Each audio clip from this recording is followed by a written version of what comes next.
Thank you for anybody watching. My name is Jake, and this is Ezra. You go by Ezra, right? Because I realize I don't know if that's your actual first name. You can call me Peter. That's fine. Peter, okay, Peter. My name is Jake. This is Peter. It's the first edition of Type Talks. Hopefully, it won't be the last edition. We'll see how it goes. I'm an INTP. Peter is an ENFP, and we're going to do a typical kind of free-form, I guess, perception type or extroverted intuition type conversation. Yeah, it's finally happening. I'm so excited. We've talked about this for a week or so. I was a bit worried because we're both, NE people, extroverted intuition, and we can sort of pick up on ideas and not follow through on them. So, but I think this is really great. I think we have a good rapport, and it's interesting when we talk. I think hopefully for others too. Yeah, right. Yeah, I got all my preparations done in the last 30 minutes, so I made sure to prepare big time. I think if I actually say it's almost more stressful, and I don't know if this is true for you, to prepare sometimes than to imagine how it goes. And then, for me, it's always like the longer I wait, the more I procrastinate, the more I have time to think about doing it the right way and measuring exactly how much time I really need to do it. And then I just do it all in that last, moment. Yeah, no, me too. Absolutely. Yeah, I always feel, and I wrote this to you, that it's dull to watch those videos where everything is super planned or everything is just read from a script. So I feel like if I have a general outline or a general idea of what a video is going to be like and what we're going to be talking about, I feel like I'm going to process it better and perform it better if I don't have certain rules or a script sprinkled in. So I hope this could be good. This could be terribly awkward, by the way. We could just 5 views and some beautiful girl talking about the same thing instead of 2 dorks getting all the attention. I fully expect that, actually. I have enough views. I have enough videos with 5 views to know that sometimes the fate of certain works you do, no matter what. I was wondering about that. What we were just saying. I feel like a lot of times, the difference between I don't know. I say we should just talk straight jargon. Yeah, sure. Hopefully people are advanced enough to understand. If they have questions, they can put comments below. But I feel like when you like J versus P types, I think both my parents are probably J types, and there's a lot of a sense, I think, in people who are extroverted judgment types that you're not doing anything, when in fact there's a sort of an internal processing or like a back burner processing that's almost always going on that does lead somewhere, it does progress, or does seem to evolve, at least inside. But it often looks like we're just sitting around daydreaming, Yeah. I think, again, I like to think of it as bursts versus, like a slow moving forward motion. Like P types generally spend a lot of time in their own heads, I think, planning without planning, and then suddenly it all clicks, and then a lot happens all at once. Do you find, and I'm trying to think of sensor P types, the SFP, STP types. I wonder if they operate the same way, but it's hard to say because my friends who are those types, we usually only have brief social contact. We don't share enough of our lifestyle to really hang out long term, I think, or over long periods of time. Yeah, I also think that SI and SE, extroverted sensing, introverted sensing, has a lot to do with how you approach performing a task at hand. If you how vehemently or directly you go about performing it. I don't necessarily think that it's only P versus J, but I think you're right that it's a pretty interesting connection. Yeah, I was. How did you first discover you? Well, how did you first discover you're an ENFP, and did it immediately? Was it immediately resonate? Did it immediately resonate with you, or was it something you resisted at first, or? I've had a passing interest in MBTI and Carl Jung and his theories since high school, I think. So about 7 years, I think. It's been 7 years since I first heard of it, and I went about it completely wrong. I did everything wrong when I first got introduced to it. I took one lousy Google test, which was just the worst test possible. I got INFJ, and I just thought, okay, so I'm an INFJ, that's fine. I didn't look into it any further. I didn't look up functions. I didn't look up anything. I just sort of went in my own So extroverted. when you read these INFJ descriptions, did you take them what as advice, or did you read yourself into them? Like, did some of it seem wrong, but not enough was wrong to bother you? Right, sort of like a horoscope or some, something where it was enough was clicking for me to accept it, but it wasn't me necessarily. It was sort of like okay, I didn't know what it was enough to know how accurate it could be. I think it was just I didn't know how precise the test would be or how much to expect from it. So I just looked at it and said, okay, yeah, it makes sense. I prefer feeling to thinking. So it was very superficial, and I didn't. See, when I approached it at first, and I still kind of approach it this way, was more like a self-help tool than an actual map of humanity. So it was me sort of discovering who I was through this test, like a very introverted feeling type thing, trying to find my own identity through this test and seeing, okay, so that's what I'm like. And of course it doesn't work like that, but I think that is something that I've kept in mind since with other introverted feelers. If I'm trying to convince them to take a test and I think they might be introverted feelers, I sort of go, yeah, it might be a self-help tool for you to know why this person isn't like you, or how to communicate with them. But yeah, that's how we went over a lot of stuff. But let's get, I guess, introverted feelers, of course, is any type that ends in FP in MBTI. You saying that, well, first, I guess, before I want to get into that and introverted feeling and the self-help aspect, when you encountered a shift between INFJ and ENFP, what was your relationship to that shift, your understanding of introversion and extroversion and introverted feeling? Because, if you get to the functions, which, I should probably do something about for people who don't know about it, an INFJ shows their feelings where an ENFP kind of keeps their cards close to their chest.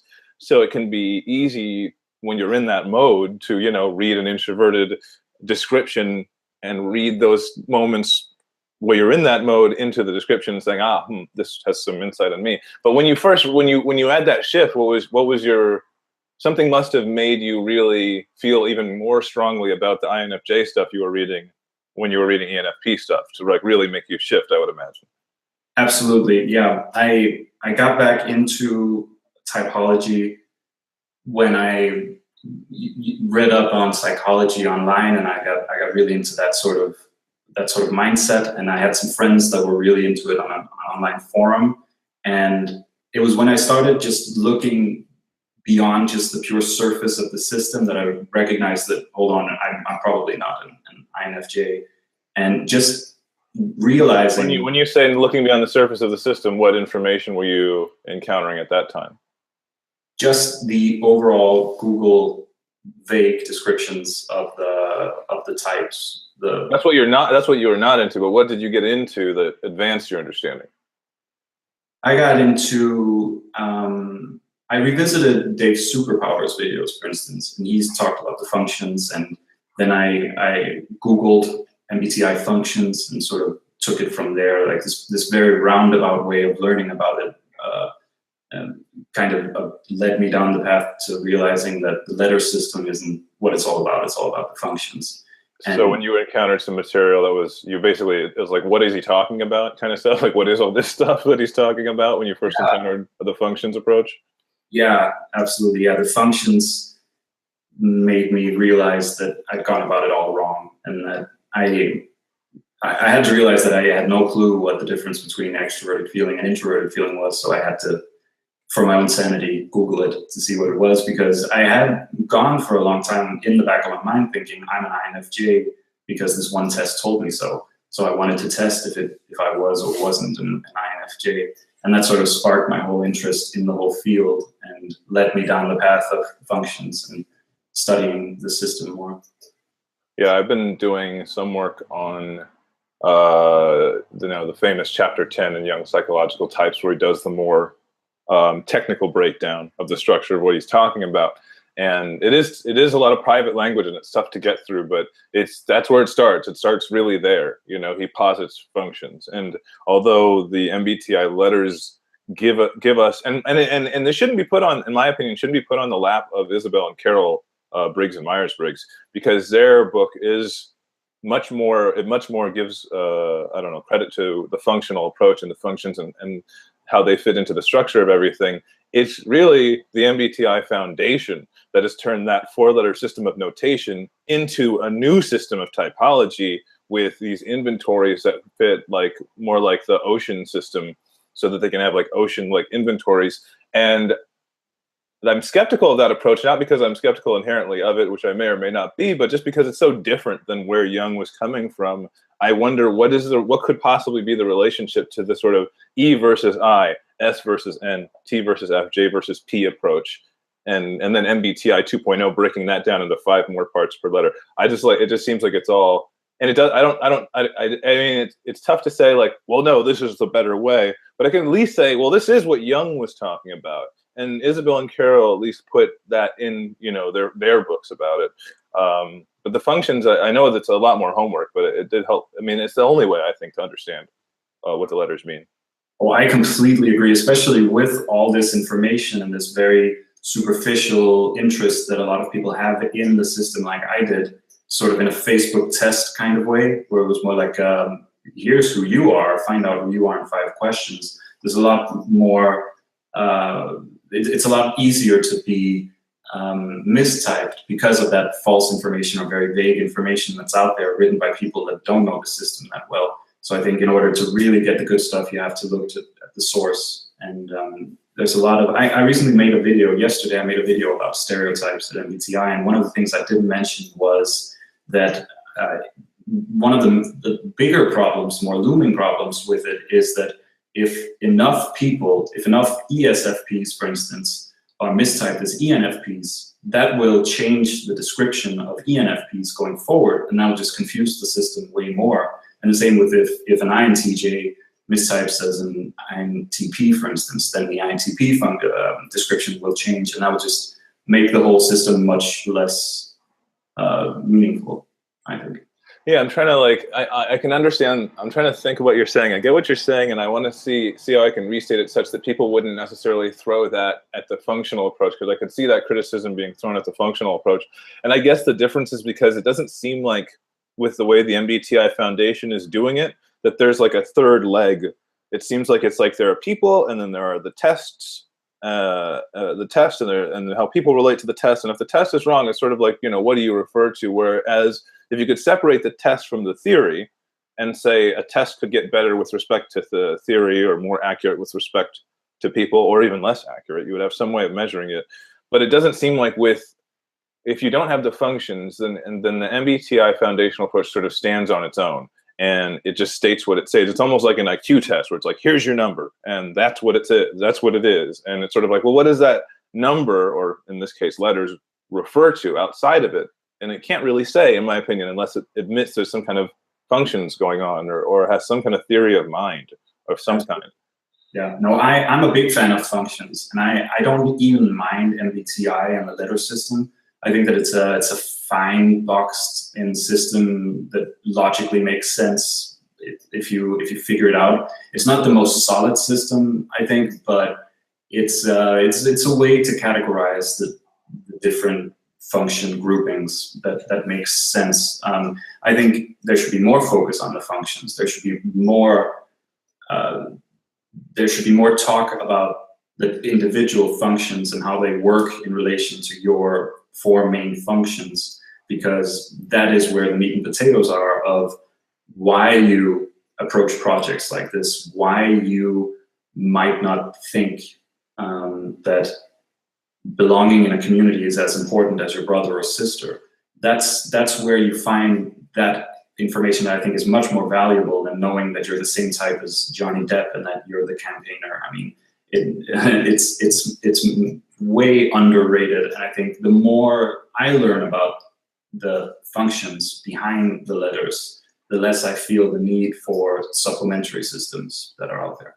Okay, so I guess before we completely run out of time, and we'll definitely, because we obviously talk a lot more, do this another time. Let's just talk about what the functions would be, so hopefully there's some educational value to this talk on some level for some reason. So I'm an INTP, and that means my first function is introverted. That's the I. So I'm an introverted thinking dominant. And then my second function is extroverted intuition, which we share. It's higher for you. It's dominant for you. introverted sensing for me is right below that. And I think it's also important to note that my introverted sensing would be more well developed, I'd be more comfortable with it according to the functions theory than you would be. You know, even though it's not really, you know, in the same wheelhouse as introverted thinking. And then the inferior function for me would be extroverted feeling, which means that I actually would emote or do emote, or, you know, might be prone to, you know, some crazy emotional outburst or something like that, especially if I'm drunk at a ball game. But it doesn't necessarily, you know, override other considerations that are in my mind. But that does mean that I might be more expressive than a type that is an out and out, you know, F type, a feeling type, you know, based on that. But you can go into the ENFP functions. Yeah, just before I do, I think that's one of the more fascinating things about the system, if feeling or thinking comes first and how that affects one and the other. But never mind, I am an ENFP, so I'm an extrovert, and my dominant function is Jake's second function, which is extroverted intuition, which is a very sort of all over the place kind of intuitive sense. I like to say creative. Yes, yeah, that's a good word for it. So yeah, extroverted intuition first, and then introverted feeling, which is not in Jake's stack. I love introverted feeling, but it's very difficult to explain. It's all about moral stances and finding one's identity and shaping one's reality after those parameters. It's very interesting, I think. And then I have, as my third main function, extroverted thinking, which is, you know, Jake has introverted thinking as his main function, and my third is extroverted thinking, which is a very outwardly seeing results of the things that are planned in the mind function. And my fourth function is introverted sensing, which I also share with Jake. And that's another fascinating function, I think, introverted sensing versus extroverted sensing, which I think might be more important than I ever thought it was in terms of how we live our lives and how we are in the world. So, yep, that's me, ENFP. I'm an extrovert. Yeah, I wonder if getting into our relationships with the functions would be a good topic for the next time we do something like this, because, yeah, there are a lot of things I could say about that. I'll ask one question before we go. Is, can you think of of something where, an example of when you're for sure in an introverted sensation mode in sort of an unequivocal way? Well, I think that introverted sensing is all about relating things to what has happened before and predicting future outcome based on what's happened before and what's likely to happen next. And I think in any situation where you are in a specific structured situation, like in a sports game or anything else where you've seen how things play out before, you get a sense of how they might play out in the future again.